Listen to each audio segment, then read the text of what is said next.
Hello and welcome to the January update from Dean Park. Quite a few things to go through this update, mainly in track laying. So hope you enjoy, and any questions please just ask.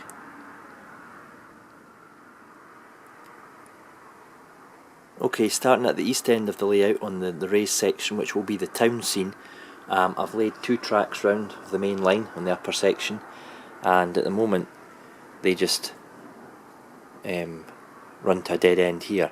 Obviously that will be another raised section all the way around over the Hornby boxes and down towards the TMD, which will be in the distance there.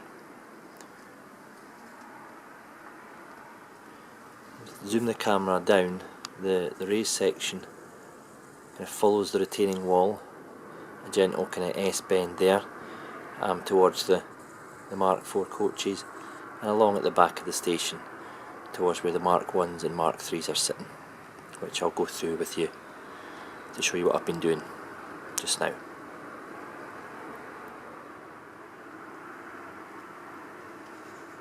In the last update I think I showed you that the track ended here. What I've done is I've actually fitted the upper section and cut it to shape, and I've got 3 tracks running round,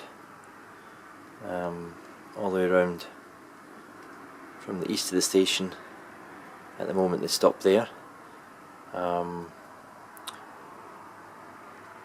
decided to put 3 lines round because I thought, well, I've got the space, and also the outer one on the left there will act as a kind of passing loop or a siding, and it will also feed into the TMD, which is the other side of the layout.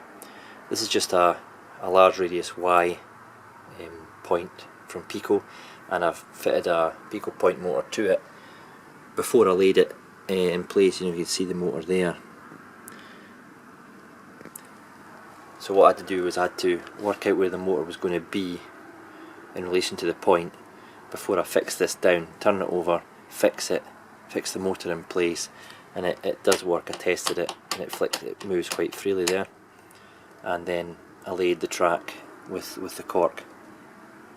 And see, this left hand side one was a kind of later addition to my plans, and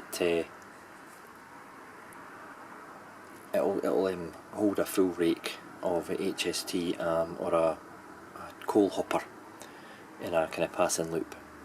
I'll show you that from the other side in a minute.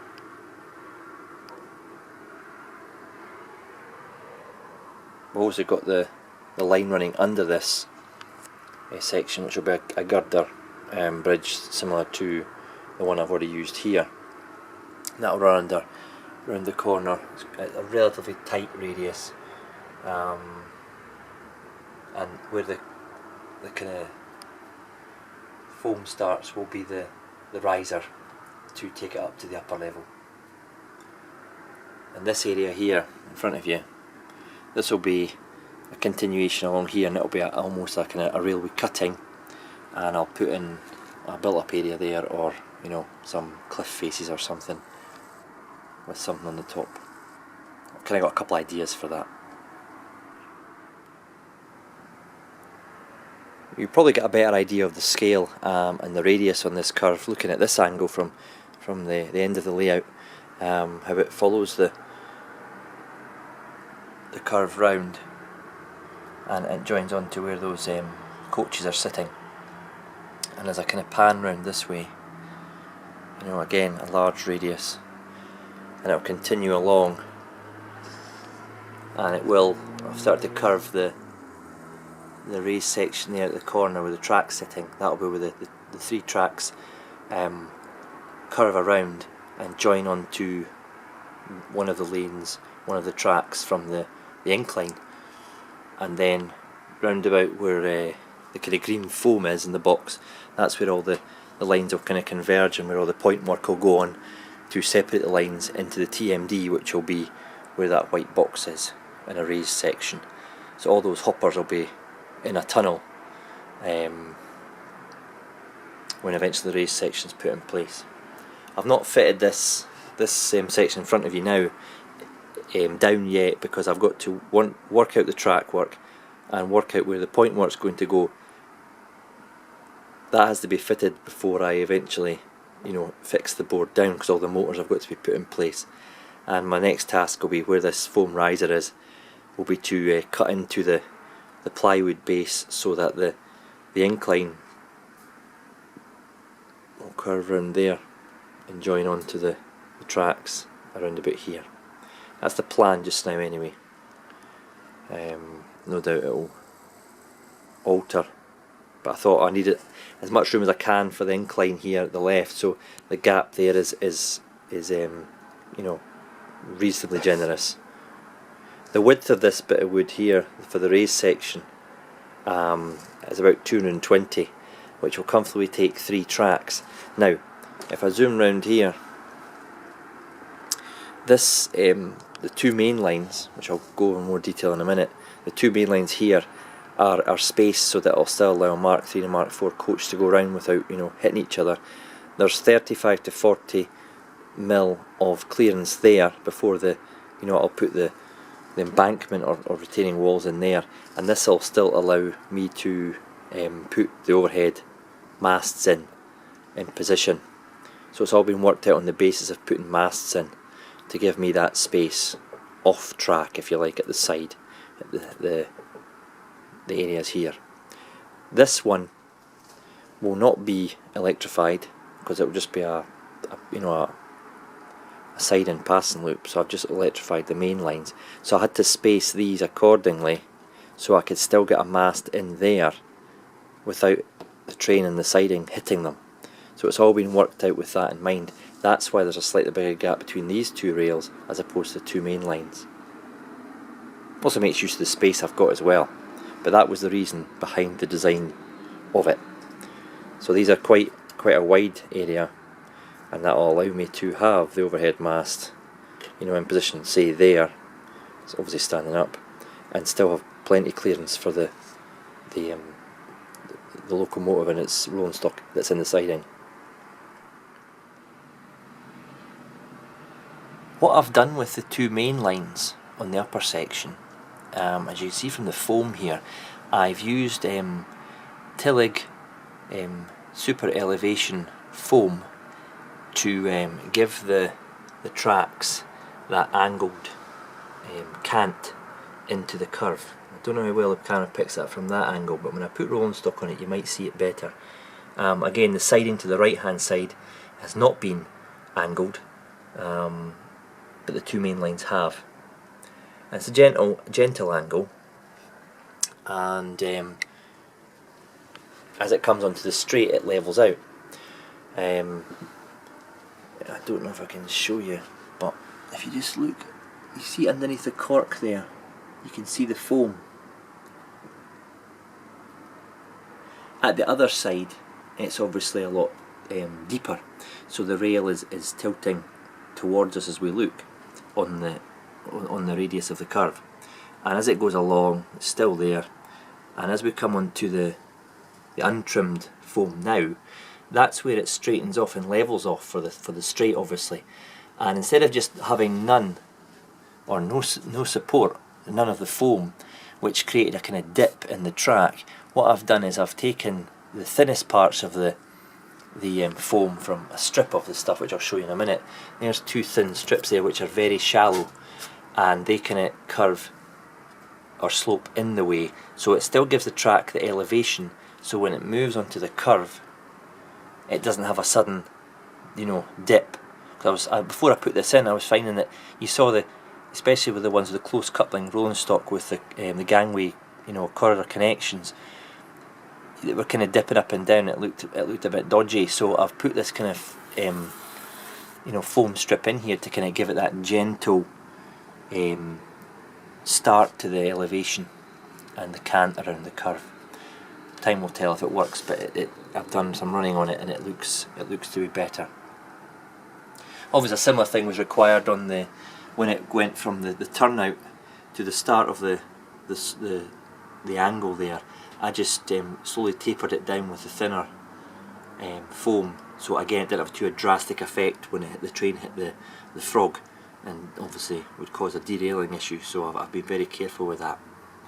So that was, the foam was glued down with PVA, and a bit of cork was glued down on top of that. It had to be cut first, the cork had to be cut into shape first, and then it was obviously pinned down with the usual track pins. The foam pieces itself, this is quite a poor one, because all kind of going kind of warped. You do get them like that. I suppose when you glue it down it will flatten itself out, but I've not used this one. I got them from International Models, and they're not expensive, and you get them in I think it's almost a metre length, and it's just a spare piece.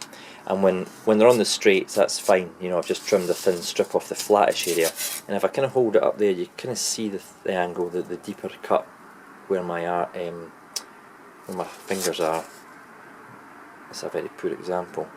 And then the thinner edge on this side, and it's only talking about maybe a couple of mil maximum for the thickness between my finger and my thumb there.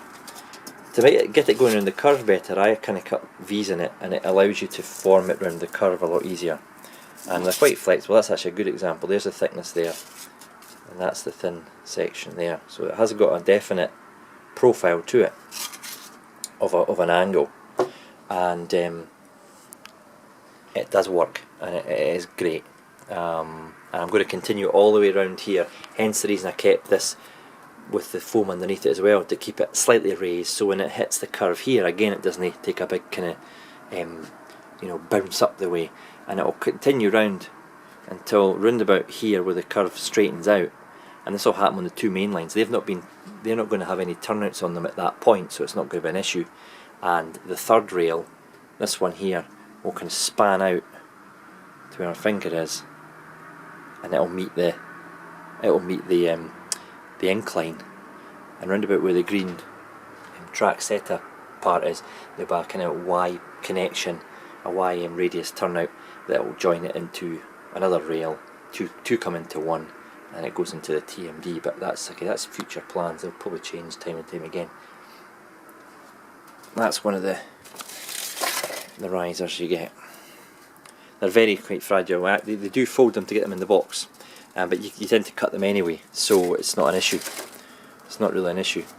I bought, I think it was 10 pieces, and obviously I've been experimenting, so I've wasted maybe a piece. But I'll need some more to do the two curves around there. I think it was £20 I paid in total for the 10 metres plus the postage. Again, that's from International Models. They're Tillig, that's the brand, Tillig. I think they're German. They're an HO scale, but they do work for 00. Hopefully, what this shot shows you is the angle which the rolling stock does come round the curve. It does tilt ever so slightly. You don't want it too severe, because that wouldn't be prototypical. But it does tilt enough to give it that impression that it has actually, going on a high speed curve.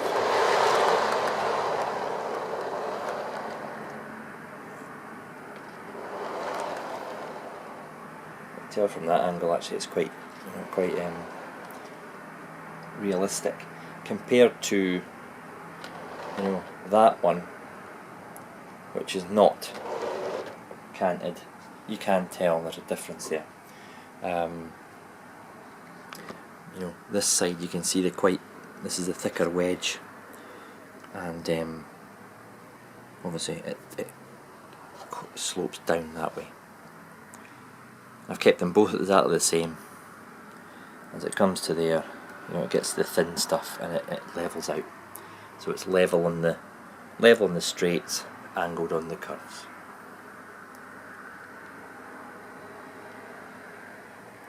Can't wait to see an HST going round there with a full rake at pace, when it's fully laid and completed.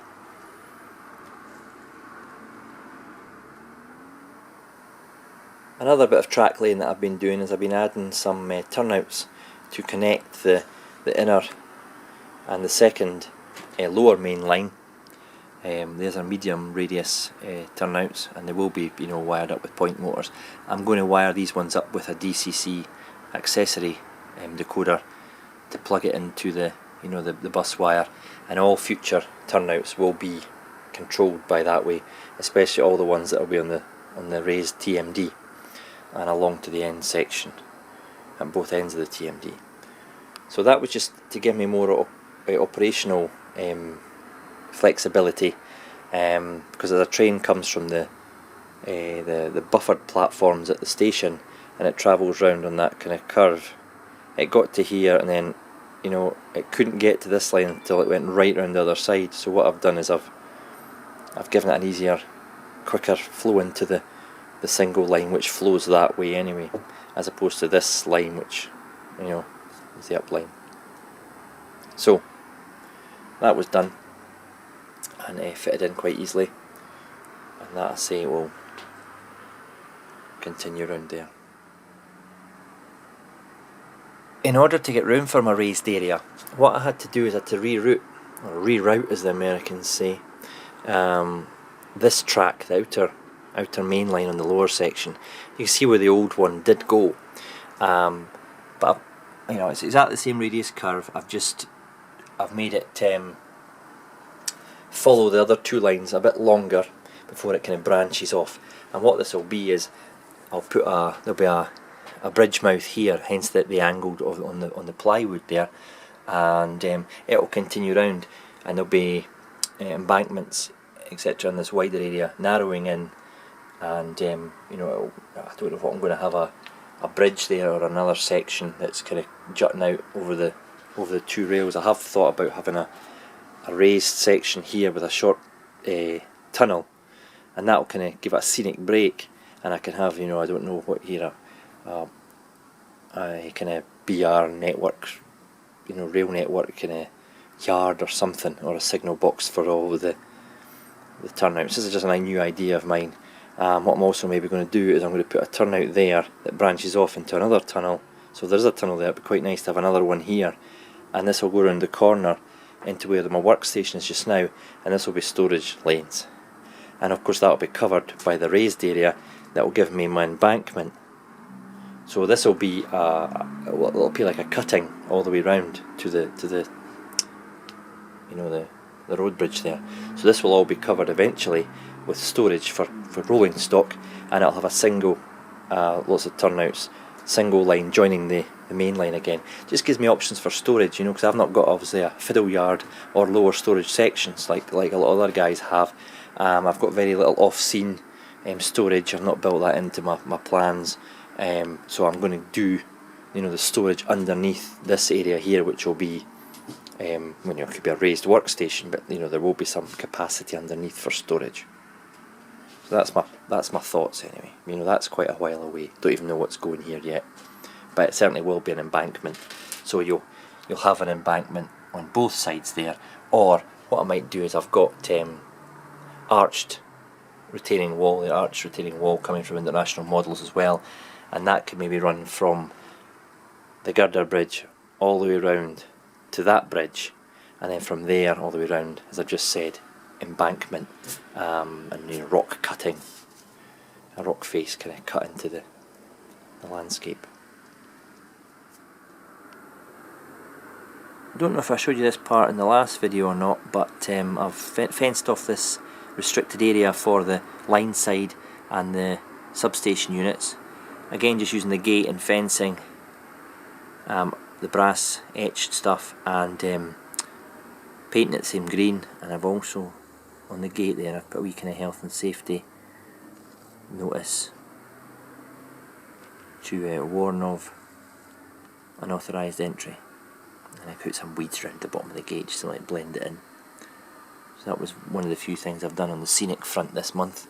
I've not even got round to putting my platform numbers or billboards or seats on the platform this month. I've been too busy doing the track laying, so that'll be pushed back to next month. Okay, what I've got here is the CMX track cleaner. It's from DCC Supplies, and it cost me, I think it was £96, so it's not cheap. It's a weighty item. It's made from brass, and it is actually HO scale, but it obviously fits on 00 scale tracks. It comes with the standard KD coupling, which I've not got fitted on my locos just now, and it also comes with option to fit the tension lock coupling, and it's very straightforward. Undo a screw and replace it, and a lot better than the previous generation of them, which were quite fiddly to fit, I believe. But these are actually, you know, screwed in place properly, and you know, you can be pulled or pushed by locos, but it is a heavy item. Some people double head the track cleaning trains. How it works, well, this, you take this cap off to pour in your preferred cleaning fluid. Some people use Goo Gone. I use Track Magic from, I think it's Deluxe. And this thing here is a valve that opens and shuts the flow rate, and what happens is between the brass block at the bottom there and the tank there is a hole, and the tighter you've got that, the less flow there is, the less dripping of the cleaning fluid, and that, obviously you open it up, it will drip a lot more and put a lot more moisture into this pad, which is easy to replace. I've fitted it. You get a roll of it with the item, and you just cut it to size. It clips in quite easily with these two clips, and there's a hole in the middle there which drips through from the tank, and it moistens this cloth, and that's obviously, that rubs against the track and picks up the dirt. I say, I've seen a fair few reviews on it and seen it in action on other guys' channels, so that's what convinced me to go for it, and you know, do the cleaning of the track, especially areas I can't reach. I'll still be using the track rubber for bits and pieces, but this is certainly for areas that the hand cannot reach too easily. I'll give you a wee demonstration of it in action in a future update, but I've not used it yet. Only arrived in the post yesterday. But it is a fairly heavy item, I have to say. So time will tell if it's earned its £96 price tag on the layout. One issue I think I will have with it actually is these AWS ramps. They protrude a wee bit from the top of the rails. So see, when I'm running a track rubber across it, it'll skiff the top. So I'll have to be very careful. Maybe, you know, not clean these parts with the you know, the track CMX track cleaner. I have to do that, the areas round about them by hand. Bit of a pain in the bum, but I've only got, you know, the ones that are obviously they're in sidings or platforms just now, and I've only got maybe 2 or 3 on the main line, so I'll just have to be very careful what I do. But I kind of thought, I could run this over it, but I don't want that taking the paint off, the yellow paint off as it brushes over. But I'll try it and see if it does. Okay, that's really everything from the January update. Sorry I've not got a bit more scenic work done with regard to, you know, greenery and building walls and stuff. It's pretty much been a construction month, and you know, fixing those raised areas down to the baseboard in preparation for track laying and making sure everything runs smoothly. Hopefully by next month I'll have all the cork on the upper section cut. Obviously I've now got half of the upper section laid, the easy half, because the other behind my back is right now will be the TMD, which will be next autumn's winter's project. So I'm kind of lining myself up for the next phase once this side is done. If you have any questions, comments, constructive suggestions, please, I always like to hear from you, and I do try to respond to as many as I can. And I hope to go to Model Rail Scotland at the end of this, or next month, end of February, and to pick up some good tips from other layouts around about the place. Thanks for watching. Cheerio just now.